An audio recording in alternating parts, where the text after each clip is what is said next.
Sorry, I'm just going to tighten this a little. This isn't. That's probably a bit better. All right, rock and roll, bro. All right, everyone, we'll get a start now.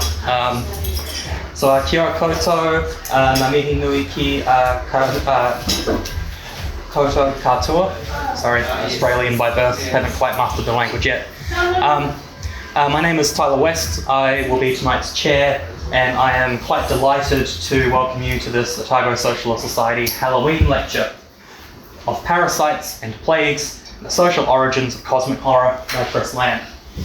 Before we begin, I would like to thank yours for being our venue tonight. The Otago Socialist Society presents regular educational and social events in order to present socialist and working class history, interests and politics, and we really appreciate all the support that we get from whoever gives it to us. If you would like to learn more about our efforts, please sign up to the Otago Socialist Society mailing list, and please also consider joining the Otago Socialist Society. If you have any questions about our organisation, please do talk to myself afterwards or to one of our executive members, of whom we have, I believe, 2 here. Yeah, over there, Andrew's waving. Got another one over here.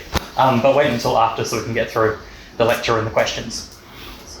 Some very quick housekeeping before we begin. If you're not familiar with yours as a venue, there are bathrooms through there and in the corridor. Please do feel free to order beverages from the cafe during the lecture, but please be mindful of the event, so keep it quiet. We also have copies of the previous and also the current issue of our newsletter / journal Commonweal available again after the lecture, so talk to one of us if you're interested.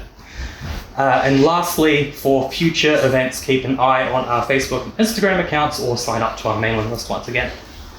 Now, all of that aside, we get to the interesting bit. I am thrilled to introduce our guest speaker, Chris Lamb. Chris is a recent postgraduate from the English program at the University of Otago, where they completed their master's thesis this year, The Simulated Weird, Video Games, Weird Fiction and Gothic Horror. They hold an undergraduate degree in zoology and genetics, and I forgot which one was the major and which one was the minor. That doesn't matter. Yeah. And another undergraduate degree in media studies and sociology. Their research draws on this diverse intellectual background to explore themes of social crises, alienation, weird fiction, cosmic horror, and the Gothic.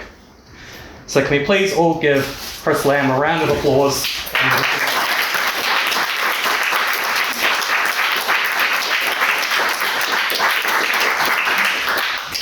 Hello, everyone. So I'm just going to begin by saying I had a really hard time writing this talk. I was trying to condense 2 chapters of my thesis into this, and it was a nightmare. So I had to step back and just think, what is this talk about? Oh, it's about plagues and parasites. And so we're going to focus on that, and I'm going to step through 3 kind of different frameworks for understanding that. The first will be theology, the second is biology, and the third is economy. And I'm going to go into how these different frameworks explain crises. They give meaning to crises. So with plagues, one of the earliest and most memorable plagues can be found in the Book of Exodus. And this details God's revenge over the enslavement of the Israelites. And you've probably seen it. This is a harrowing account detailed in The Prince of Egypt, of all movies. And so water turns to blood, all the fish die and rot in the Nile, making water a scarce resource. Frogs, lice, flies, and locusts emerge from the river, the ground, and the sky to infest the city. And this affects the people living there, the animals, the crops, and all this makes food scarce. Then there are storms of lightning, hail, and fire, an eclipse blackens the sky, and the firstborn son of every Egyptian dies. Does this sound familiar to you? Because to me, this sounds like an account of pollution, infection, starvation, mass death, and extreme weather. Granted, this is a story, not a historical account, but its function is explaining disaster through theology. It's revealing a certain logic of the times that gives meaning to tragedy. And from this early example, we already have a sense of the anti-humanism that emerges in weird fiction. And anti-humanism is a big field, but with weird fiction, we're just going to like constrain it to cosmic horror, which is the idea that there are forces too large for us to comprehend that nonetheless disorder our lives. So this theological account of disaster is a core part of weird fiction. The term weird comes from Old English. It refers to a doom, curse, or protection that descends on people. Those who transgress a moral injunction are punished by a divine or supernatural force, while those who uphold this injunction are blessed. So in Beowulf, he's wearing a cloak during a battle, and because he's a brave king and follows his duties, it protects him. So the logic of the weird seems pretty straightforward from this example. It's to conserve the law of the father. But what's weird in these tales are the mechanisms used by divinity to protect and punish. So what does it mean to be doomed? It means knowing the end is coming, but not knowing how. And this is like a very typical theme within Lovecraft's fiction, like paranoia, knowing, or at least suspecting something is wrong, but not being able to pinpoint it. And if we go back even earlier to Greek tragedy, to the one of Oedipus Rex, Oedipus knows he's fated to kill his father and marry his mother, but he's still surprised that this happens. So despite our comprehension of moral codes, their enforcement on the level of the supernatural, like ruptures conventional logic, it's incomprehensible. So we know about plagues and the weird. I'm going to switch to parasites now to move us to the modern era. So the discourse of parasites is inseparable from capitalism and evolution. And these are two discourses that converge in degeneration theory. Parasites gain a new attention with the emergence of Lamarck and Darwin's theories of evolution. For those unfamiliar, Lamarck proposed that acquired traits of an individual can be transmitted to their offspring through reproduction. Darwin argued that some individuals are born with fitter traits for their environment and so survive to pass these on. And for a long time, Lamarck was like, just kind of ridiculed after Darwin, but now we know that it's actually a mix. Hereditary operates through genetics and epigenetics. So you pass on your DNA, but like if a mother is going through traumatic stress, that gets passed on as well, and it can shut down certain genes. So on a level above DNA, there is, something's being passed on. So like these two frameworks, they're not necessarily conservative, but they're combined with colonialist discourses to birth degeneration theory. And degeneration is the belief that living beings can regress back to a prior evolutionary state at the level of morphology or cognition. And degeneration was used to justify the social positions of women, the poor, the colonized, and the impaired under industrial capitalism. It made quite outrageous claims, like it compared women to plants, Africans to monkeys, disabled people to parasites, and it was believed that degeneration could spread to others, and therefore must be kept under check through sterilization, segregation, and poverty. So you can understand why parasites become a major talking point. Parasites were used as a cautionary tale of what could happen to humans if contact between wealthy Europeans and all the other people were to occur.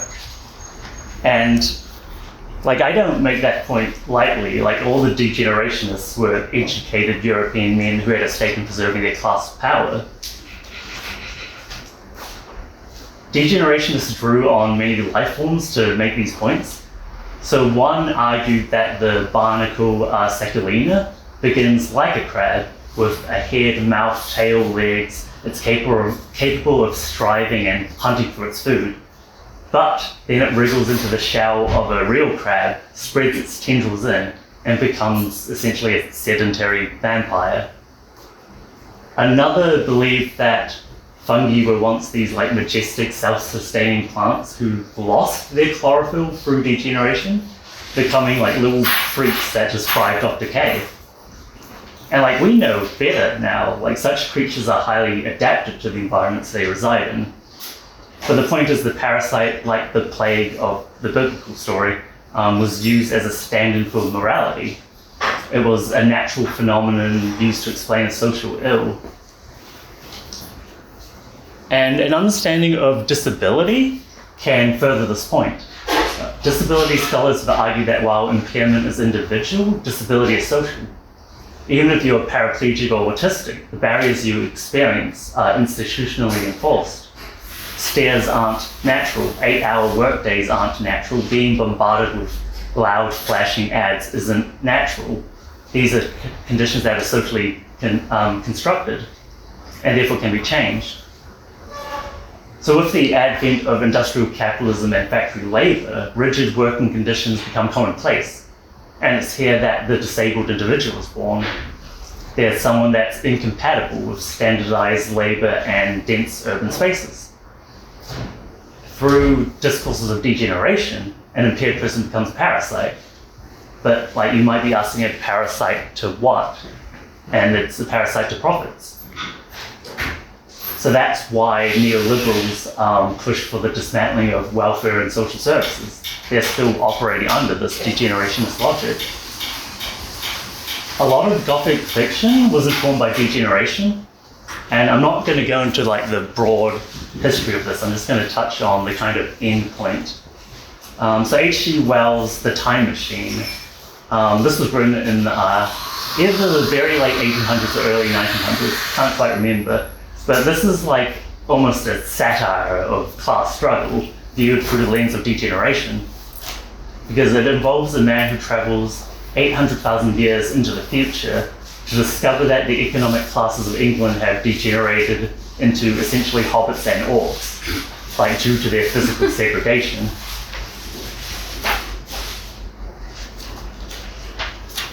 So the workers have become violent brutes who like raid the landowners, and this is from generations of hard labour, like underground, while the landowners have become these weird little fairy people, and they're just like cute and they just run around because they've just been, it's been, I think I calculated this, it was like 40,000 generations of just leisure. So, he's making a mockery of class segregation, but he's doing this through a degeneration lens, which is really interesting. Like, he was a man of his time, but he was clearly resisting the discourses of his time. He was turning them against what was the status quo.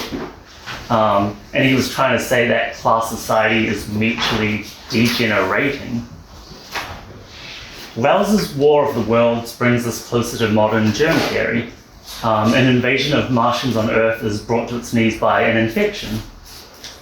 This is a strange transitional text, because Wells is still informed by degeneration, yet he couples it with epidemiology and ecology, frameworks that see the world as composed of dynamic systems and feedback loops. And this is also like an interesting political turning point in science fiction, because First Contact is transformed from a romantic adventure to a cosmic horror synonymous with colonialism. I'm going to turn now to the modern understanding of disease. Like, if you were a parasite, where would you want to live? Probably a densely populated location with high rates of migration and poor sanitation. This is the modern city. So before industrial capitalism, populations were more spread out. There was less travel and pollution was smaller scale. If you were a virus, your best way to survive is to have low virulence and high transmission. And that's essentially, you want low mortality rates and you want to spread real fast. The reason for this is if you kill your host too fast, you'll die with them. The migration of rural labourers into modern cities, however, leads to a new phenomenon, the quick spread of highly virulent diseases across countries and continents. And this phenomenon more generally links to the terror of ecosystem collapse. And of course, there were epidemics before capitalism, such as the Black Death. However, much like extreme weather and extinction, epidemics are much more regular now. Like it seems like every 10 years we have another major outbreak. So there's a decent number of modern weird fiction games that delve into this. Pathologic 2 takes place during an outbreak. You're tasked with surviving the plague and tracing its emergence. And part of what's really cool about this game is that it engages with both the biblical representation of the plague and epidemiology. So at first there's an infestation of rats that emerge out of the ground. Then clouds of miasma roam the streets like stinging flies. Vigilantes begin burning infected districts. The food train never arrives. Water pumps break down. And eventually you trace the plague's origin to meatworks, which have been filling the rivers with blood. This is a mirror of the Bible. There's even a moment where the firstborn son of an industrial capitalist goes to the slums to be killed as penance for his actions. So here we have the plague of Egypt framed through epistemology rather than theology. And this plague doesn't affect everyone equally. Prior to the outbreak, the workers had been planning a strike, an occupation for the meatworks that would have disrupted production. This is a classic technique of class struggle. It threatens profit margins, forcing business owners to listen to workers' demands.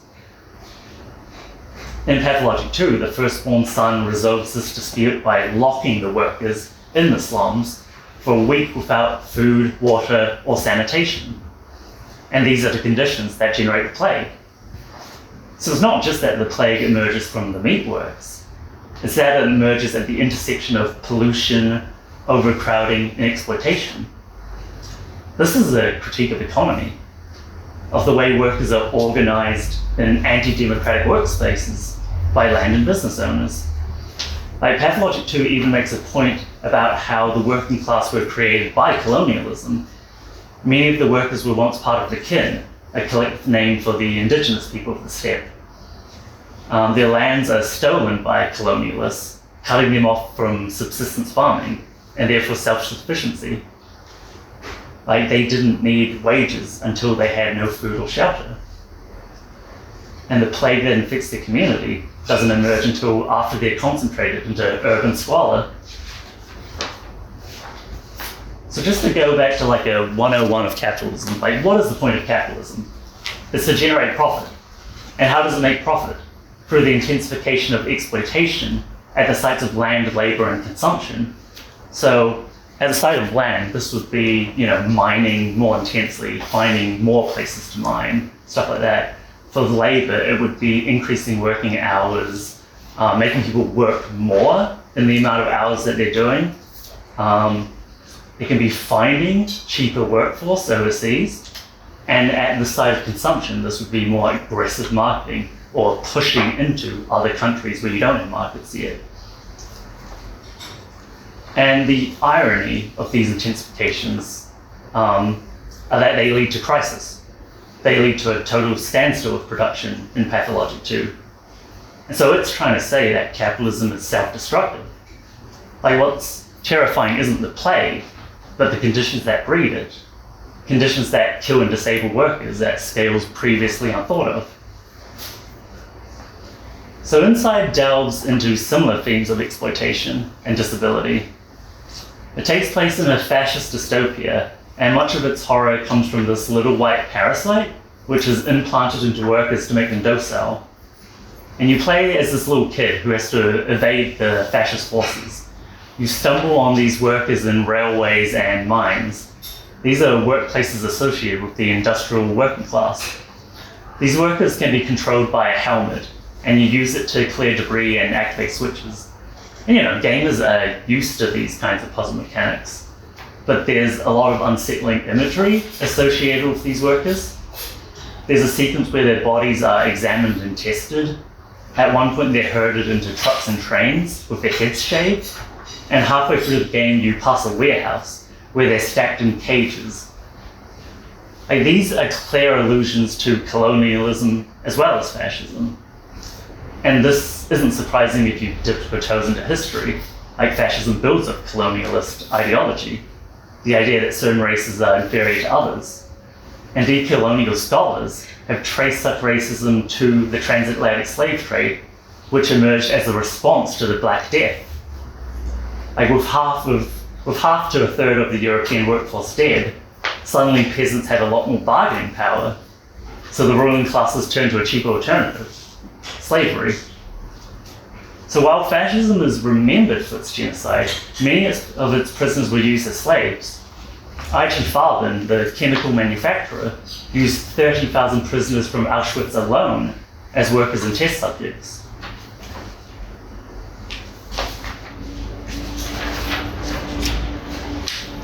By understanding fascism through colonialism, we can also understand Inside's parasitized workers as a modern take on the Haitian zombie, a monster that emerged as a response to slavery, a depiction of unending toil and servitude as living death, as a life no longer one's own. So where the plague in pathologic is an unintentional consequence of capitalism, the parasite of Inside is a planned effect. It's a technology of class suppression.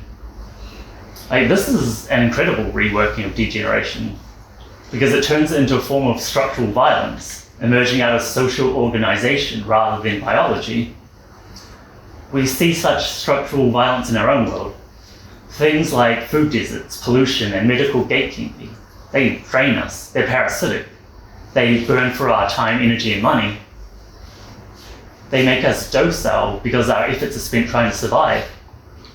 If you're struggling with your workload on top of debt, on top of trauma, on top of poor health, becoming addicted to vaping, caffeine, and sugar is easier than joining a union. What Inside does is make us see beyond the parasite to the systems of exploitation that mobilize it. So just to recap, we've moved through 3 frameworks of understanding the weird as expressed through plagues and parasites: theology, biology, and economy. With the biblical and old English tales, the weird emerged to conserve the status quo. It was tied to divine punishment. Moving into the colonial era, the weird is used to justify conquest. This is still conservative, but it's a conservatism tied to expansion. And rather than deploy the notion of sin or virtue, a new ideology emerges: scientific racism, the treatment of people as objects to be classified, managed, and killed. Much of neo-weird fiction is a response to this, and this is where we move into an economic critique of the status quo. And this is a fast-moving space. Inside came out 2016, Pathologic 2 came out 2019, and just like 10 years back, we had games like Silent Hill 2, which are quite radical on a psychological level, but not so much on a political level. And the thing with these neo games is that we're not just seeing radical critiques of capitalism in video games, we're seeing writers and designers engaging with things like disability justice and animal liberation. Like, I didn't have enough time to go further into this because I was spending a lot of time this semester trying to support neurodivergent students that were struggling with the university. But Inside goes into interspecies solidarity and like communication, while Pathologic 2 goes into I can't remember right now. I might come back to that. But yeah, these games, Pathologic 2 goes into mutualism, like it goes into creating alternative economic structures that aren't based off profit, but are based off need. And like, I just simply didn't have enough time to like put this into my talk. It is in my thesis though. So the thing with like these kinds of themes is that the exploitation of labor is just part of a longer chain. Like, it's not just human bodies that are crippled, it's animal bodies as well as social bodies. And this is a very fancy way to say we're all in this together, but just never to the same degree of responsibility. Like, some people are more culpable than others. And like, just as these games have deployed systemic critiques, we too have to engage in systemic resistance. Like, things might be dire, but hope is found in reaching out and creating networks of solidarity. Like, yours is one example of this. The Otago Socialist Society is another. And if any of you have delivered care packages during COVID, you've participated in this. So to conclude, like, we can't rely on divine intervention to solve our problems, nor can we go back to a pre-modern way of living. But we can fight against piss-poor working conditions, failing healthcare systems, and PMs who create tax breaks to line their own pockets. Like, these are the people burning down our world. And like, I'm a dirty pragmatist, and I would probably get in trouble with everyone here, but like, if you want to push for reform, fucking do it. But just remember that it's mass mobilization that puts pressure on the state, and that it's grassroots organizing that puts food on the table for those failed by the state. Like, I have seen many more homeless people since National got in, and I've heard about a lot of people who are disabled having a hard time with winds right now.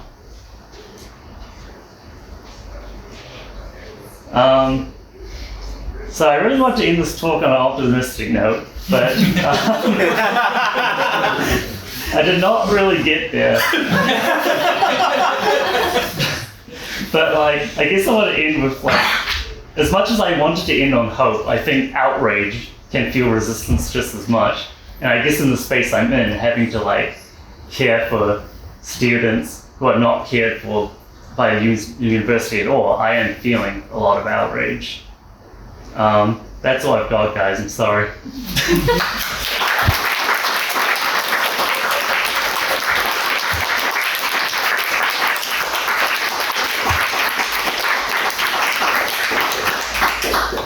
So we have plenty of time for a Q&A. I just want to make a quick addition to what I was saying earlier that I missed out in my notes, which is that after the Q&A, after we've milled around for a bit and we've packed down, the plan is for those who are interested, who want to keep discussing, to head over to potentially Woof, but we'll kind of get together and head in that direction, and there are several bars in that area, so we'll find somewhere to get a drink in lieu of our usual social drinks, which we've kind of bundled in with this event due to a very high workload.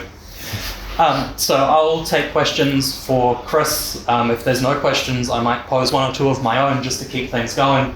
And Chris, if you would maybe set like a 25-minute timer. Yeah, I can do that. I got it. Oh. Okay, cool. So I will try and keep people reined in as well. We want questions, not statements. And if you run on too long, I will kind of pressure you to get to a question for Chris. Thank you. Doing the Lord's work. Yeah. So we'll start taking questions from anyone who is interested in asking one. Really lovely talk, super engaging, super insightful. So thank you a lot for that. I guess my question was it being like a fan of these sorts of games that got you into doing like research into this at university, or was it doing research into that got you into playing those games?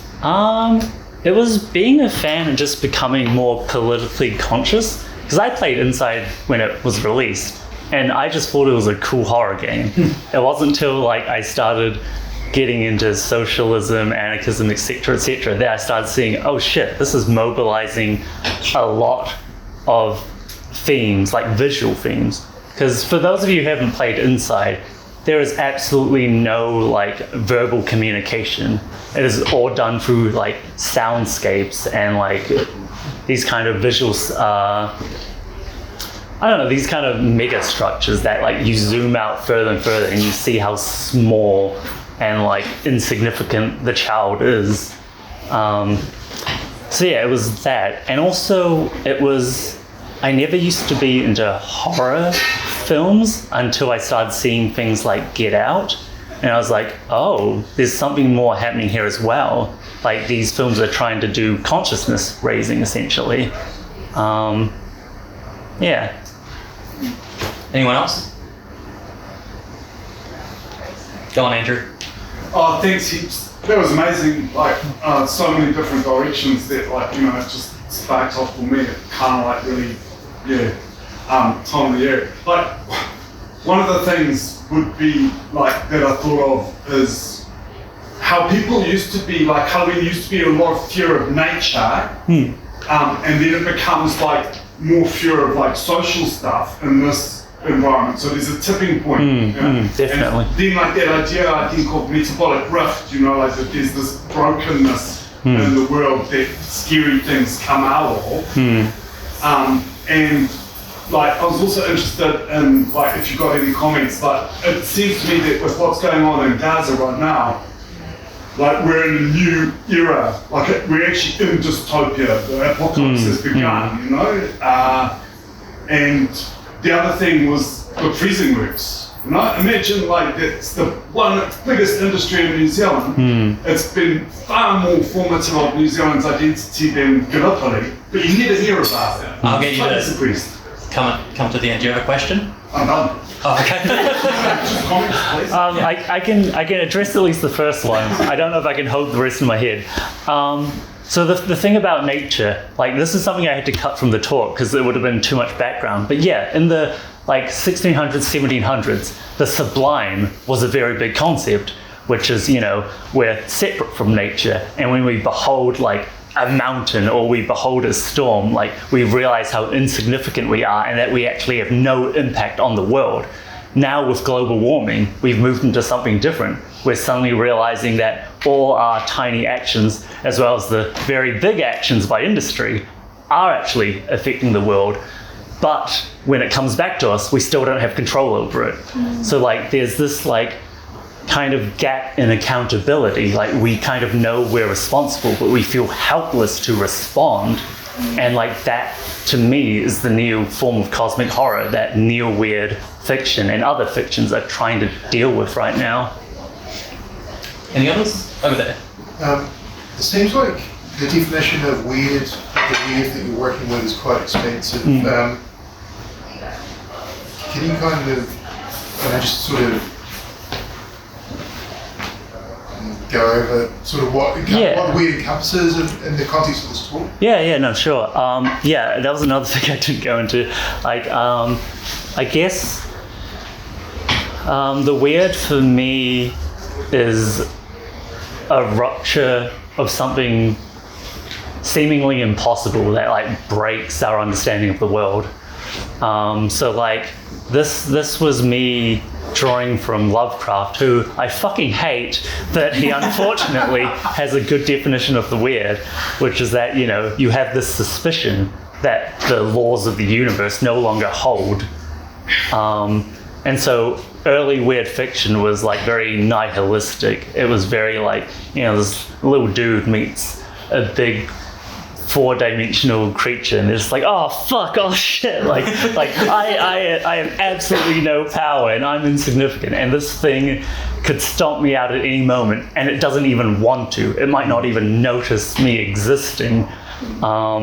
While to me it seems like the rupture of like modern weird fiction is trying to get more at paralysis of agency rather than incomprehensible knowledge. If anything, knowledge is very comprehensible, but it no longer helps us. So like with this thesis, I was trying to kind of show this change in weird fiction from I don't know what I know to I don't know what to do.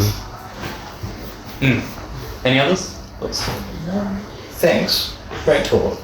What do you think guides that sort of massive cultural hole that Lovecraft has over people? Because I mean, it wasn't always there, right? It was one of those things that seemed to spring up kind of out of nowhere and be a series of books for weird nerds. And it continued to be that for about 50 years, and then all of a sudden you were getting Cthulhu plushies, right? Where do you think that arose from? What explains that kind of continued interest? I'm not really sure. Like the weird thing with Lovecraft is his definition of weird fiction, his way of differentiating from Gothic horrors was to say, we're not going to rely on tropes, we're not going to rely on iconography, we're not going to rely on, this door swings open and you go, oh shit. He was trying to get away from becoming stereotyped, and now he is completely stereotyped. All you think about when you hear Lovecraft is tentacles and his racist cat or whatever. Like. We don't know if his cat was racist. No. But yeah, like, I'm not really sure. I guess it feels like on a more broad level, most horrors, as time passes, they become their own comedies. Joker 2 reference. Can I quickly Yeah, you can follow. It just seems so strange to me that there's so much of a volume of influence of Lovecraft, and you see so few expressions of. You don't see adaptations of Lovecraft. There were like 2 or 3 adaptations of Lovecraft, but you don't see people going out and adapting Call of Cthulhu. There's like 2 games. There's a role-playing game, and that's like. But it's fascinating that this cultural legacy is so long, and it's the vibe more than the actual content. Yeah. I don't really know. I think if I'd said anything, I'd be rehashing bad arguments like, oh, it's real hard to adapt cosmic horror because you directly see it if you're in a film or whatever. Right. Some of the better examples, like In the Mouth of Madness, I just really deliriously like edited and real dreamlike. So like something is happening, but you can't quite follow the logic. And by the end of that film, like the rupture of the weird is literally the film tearing apart, and you can see the script of the film. That's the outside. The outside is our world coming in.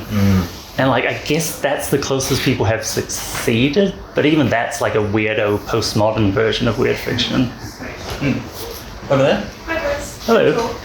I was just wondering how you might consider a film like Melancholia in relation to this, like in the sense that it has the sort of natural disruption throughout and then a catastrophic end where there is no chance for redemption.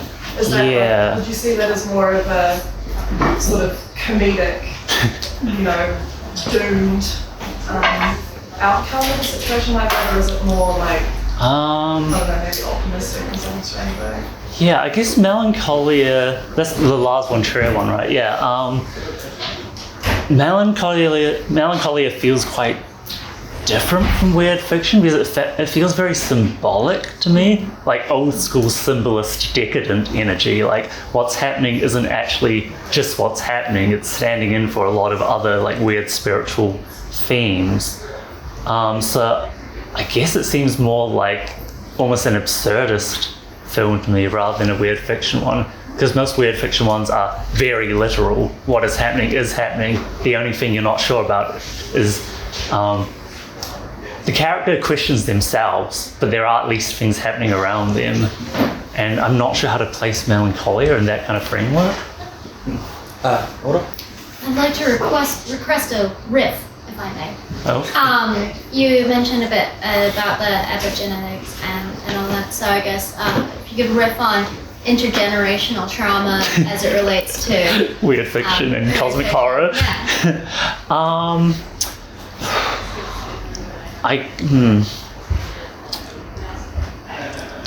Can you give me more scaffolding to rip off? No. Okay, a big part of neo weird fictions is engaging with trauma. Hell, I hate Lovecraft. Even if we go back to Lovecraft in The Shadow of Innsmouth, where there's all these like sad fish people just fishing in their povo villages, worshipping a fishy god because they don't have anything better. Like you can relate that to religion as the opiate of the people.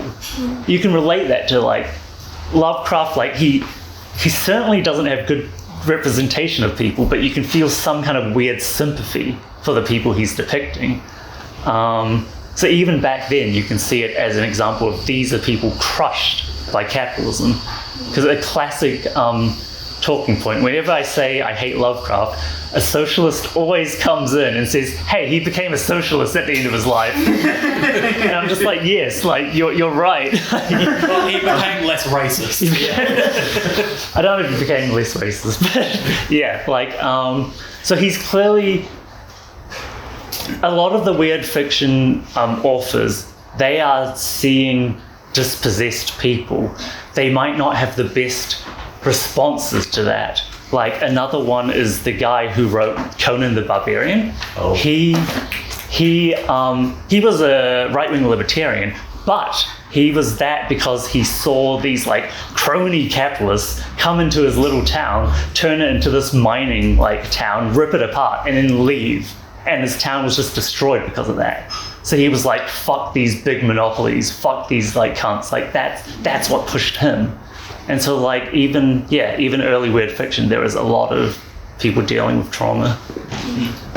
I might ask a question myself, if I may. Yeah. Which is that since I would say the late 90s, there's been an enormous amount of advancement in what gaming technology can do. And one thing I had in mind while you were talking is that is the way that video games have been able to be used to convey an interactive political critique. So I would like to know your thoughts on whether and how video games as a media, as a medium of media, can be used and can be can facilitate political critique and political thought. Yeah, no, that was a massive part of my thesis, which I cut out as well. And it's essentially inside, like, it's very different from watching a film. If you watch a film about someone, feeling alienated, you get that kind of vicarious experience. You can identify with them, whatever. Like watching Joker, you might not agree with the politics, but you're just like, man, this sucks. Like, and like with Inside, it's very different. You are literally playing as the character who's being alienated. Like in Inside, like I mentioned, like in just one sentence, that the kid controls these workers. And initially you are just using them as a game mechanic. But like by the halfway point, you're just like, this is fucked up. Like this kid is like implicated in the system of exploitation. And it's trying to say that you can't have this ethical purity under capitalism. Like you will hurt others because you are hurting as well. And like, so the way Inside facilitates this as well are like through gameplay mechanics. The part where workers are being tested, you fall into that line and you have to pretend to be this like automaton. So you literally like, you get to, this is gonna sound a bit, what's the word? Not, you get to play as a slave essentially. And I don't mean that in a, way. But yeah, like there's lots of moments like that where like the experience of alienation is so different from a visual book medium. It's very immediate, it's very visceral, and that's why my thesis was called The Simulated Weird. Like you are simulating that experience. Any other questions? Yeah.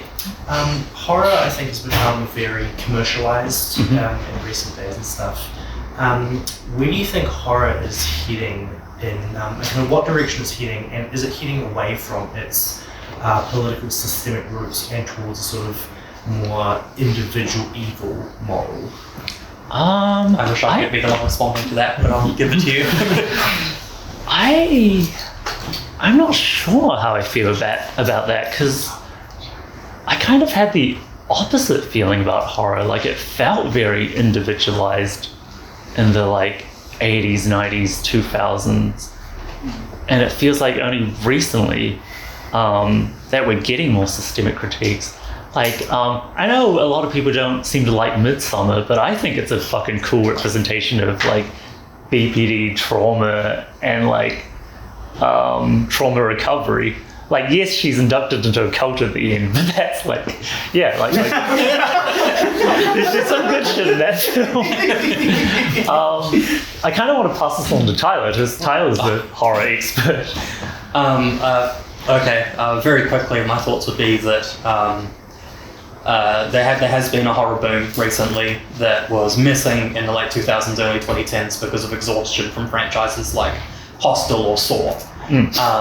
Which were extremely moralistic, very conservative in my opinion. Yep. When we watched 2 of the Saw movies. Saw 3 is bad. Yeah. Oh yeah. So don't believe your nostalgia.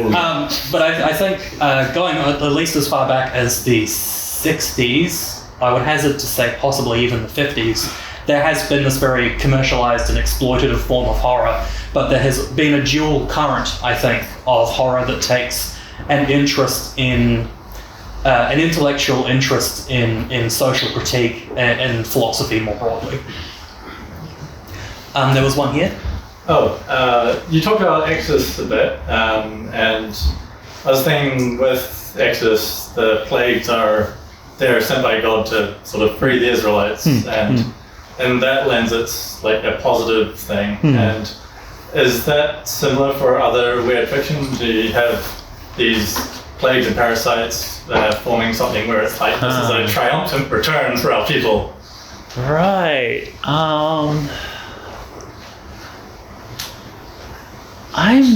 I can't think of it on the spot, but I really like that question. Doesn't that kind of happen in pathologic? But the final ending is when they begin to live with the plague. Yeah, there are two endings to Pathologic 2. This is actually the part of Pathologic 2 I don't like, which is why I never talk about it. But there are two endings, like, okay, so you're just trying to survive, you're trying to help the townsfolk, blah, blah, blah. And eventually it gets to a point where you realize that the plague is, you realize that the town and the earth under it is a living being, and that the plague is its immune response to this like building built by the capital, which is like stabbing into the earth. So this is a very overt modernism versus traditionalism. And the two endings are you either pick modernity, you save the town, but you destroy the kin, you destroy the plague, you destroy magic, or you pick the kin and you let the plague thrive so the kin survive, but like people just leave. The town is tainted forever. So I guess that's triumphant for the kin, but it's a very pessimistic ending. Just as an example for something that might work for that, but in Nausicaa, the Studio Ghibli movie, like all of the insects there are serving like an apocalypse function that are destroying the people, but they're there ultimately for beneficial reasons, which are reframed by the narrative as a good thing over the course of the movie. So that could be like that. No, definitely. Yeah. Anyone else? We'll have someone else before Andrew if there's anyone else. Over here, you haven't spoken. Yeah. So how much of a role do you think Christian moralism had in making weird fiction a kind of taboo, specifically Lovecraft and that sort of thing? Because I feel like for a lot of people at that time, it was viewed in the same lens that you would view like a devil character, or when really the stories were nothing of the sort. Do you think that how do you see this genre moving forward past the sort of Christian morals of the 50s? How do you see that moving forward from here? Do you think it's a good thing, or do you think that it's going to pull it back as a genre, or? Well, the weird thing with like Christian moralism is some of the one of the like fathers of weird fiction, as Lovecraft puts it, is Arthur Machen, and he was like a Christian mystic kind of figure. So even early weird fiction, it had quite a bit of Christian moralism within it. And like Lovecraft's fictions are kind of developing off Frankenstein as well, which is saying, you know, if it says a lot, but one of its interpretations is that science without morality leads to devastation, it leads to atrocity, and that links all the way to inside. I feel like modern weird fiction has mostly got rid of a lot of that baggage. Like, if we go from China Mieville to like Jeff VanderMeer, they're much more interested in interspecies communication and reading the world through ecosystem crisis, just all the things I mentioned essentially. Like, I don't see them as being moralizing texts anymore. Yeah. Do you think that that's going to be a positive or a negative moving forward? I think it's a great fucking thing that happened. Yeah. Could I actually jump in on that? Oh yeah, go for it. Yeah. So I have this thought experiment is too positive for it, but I have this thing I do whenever the Jehovah's Witnesses come around, and I swear this is related, which is I have this game called Albert Fish Goes to Heaven.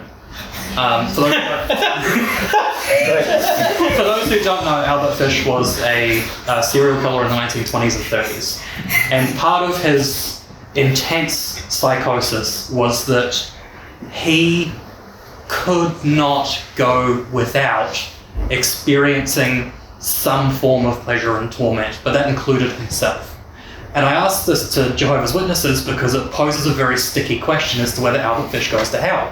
Because anything that you can think of, even the denial of something, would be a pleasurable experience for him.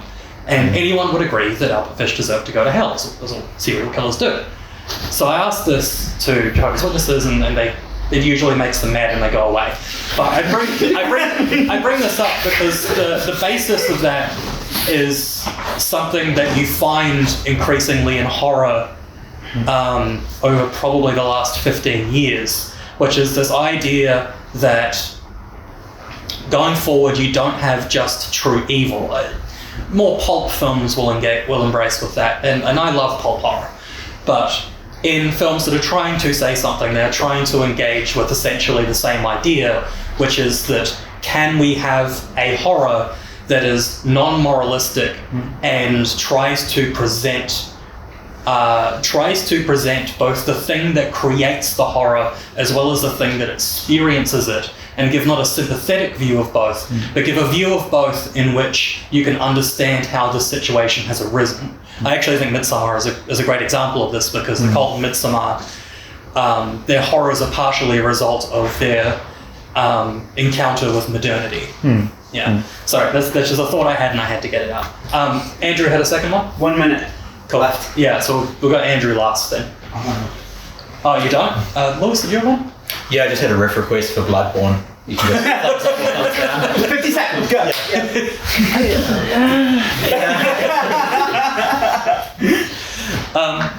So if we cover it... Oh, there's James if you want to... Sorry, I'm just... Yeah, we'll take one more. On the sort of the not having a purely evil antagonist, and trying to, I guess, make a case for both sides, as it were. Would you say like folk horror sort of deals in that quite a lot? Like The Wicker Man, for example. Again, you would know more. I kind of want to handball this one back to you. I'd have to think about that. I don't really know folk horror that well. Yeah, all good. Well, we're in 30 seconds, so there you go.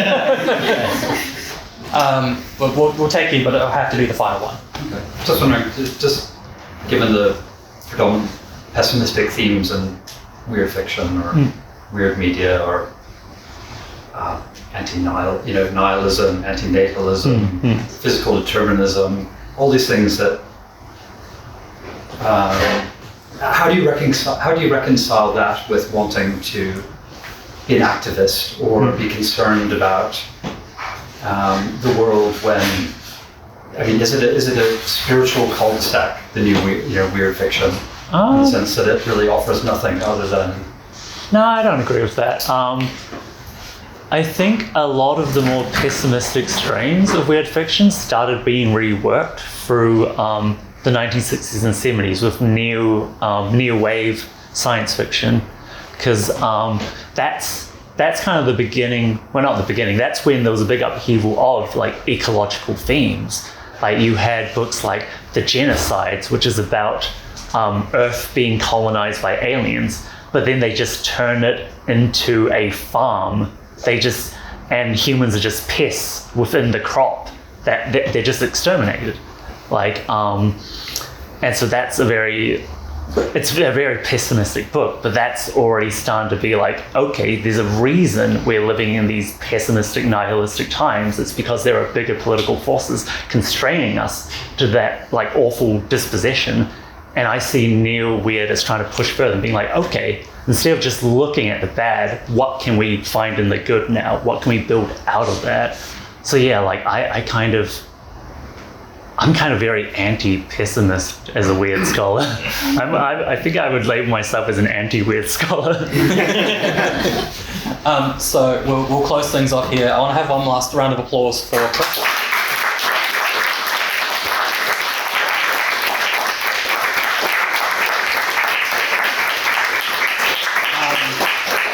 Chris is leaving the country very soon, so we've put together to have a present for Chris as a leaving gift. No way. Thanks for talking. Don't drink it here. They don't have a liquor license. And this is the book I've been promising to give you for at least 3 years. The China Mieville book. Yeah. Hey. Yeah.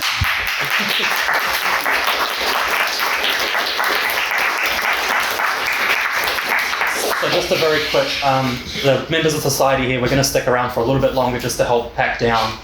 Gareth, if you wouldn't mind handling the Commonweals and taking emails if anyone is interested. So if you're interested in joining, or you would like to buy for $3 newest, we call it a newsletter, but it's more of a journal, then please talk to Gareth. If you're just more interested in the society, talk to myself or Andrew. And I just want to give a really huge thanks to all of you for coming and making this a really good Halloween event.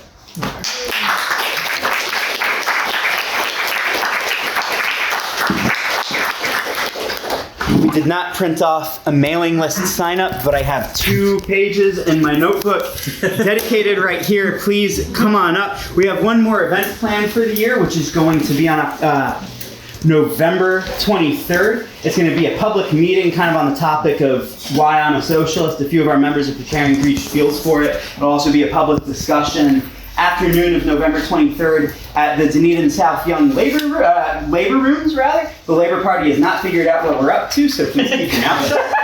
But if you would like to, there will be information in the mailing list. And on our social media, we're on Instagram and Facebook, as Tyler said. So please, if you'd like to join, or if you just want to be on the mailing list, no obligation to follow through with membership, but put your details down here. Cheers.